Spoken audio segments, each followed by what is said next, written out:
কারোর সাথে ইমেইলে যোগ করতে হলে আমাদেরকে কি করতে হয়? তার ইমেইল অ্যাড্রেস নিতে হয় এবং পরবর্তীতে তাকে খুঁজে বের করতে হয়। কিন্তু কিউআর কোড শেয়ারের মাধ্যমে আপনি সরাসরি কারোর সাথে ইমেইলে যোগ হতে পারবেন। কিউআর কোডের মাধ্যমে কিভাবে সরাসরি ইমেইলে যোগ হওয়া যায় আসুন দেখে নেই। এর জন্য আপনার মোবাইলের উপর থেকে স্ক্রিনটাকে স্ক্রল করবেন।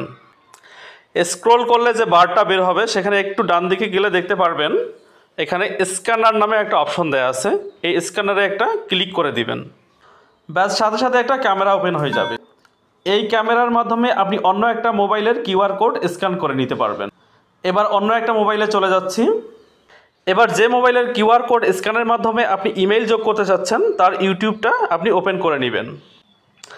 একদম নিচে যে প্রোফাইল পিকচারটা আপনার দেওয়া আছে এটাতে একটা ক্লিক করে দিবেন। এবার চ্যানেলটা ওপেন হয়ে যাবে। এই চ্যানেলের নিচে একটা বার দেখতে পারবেন, সেটাকে একটু ডান দিকে চলে আসবেন। এবার এখানে আসলে দেখতে পারবেন শেয়ার চ্যানেল নামে একটা অপশন দেওয়া আছে, এটাতে একটা ক্লিক করে দিবেন। এবার একদম নিচে দেখুন কিউআর কোড নামে একটা অপশন দেওয়া আছে, এটাতে একটা ক্লিক করুন। দেখুন এখানে কিউআর কোডটা ওপেন হয়ে গেছে। এবার অন্য মোবাইলের সেই ক্যামেরাটা নিয়ে এসে এই কিউআর কোডের উপরে ধরলেই জিমেইলটা সরাসরি অ্যাড হয়ে যাবে। ধন্যবাদ।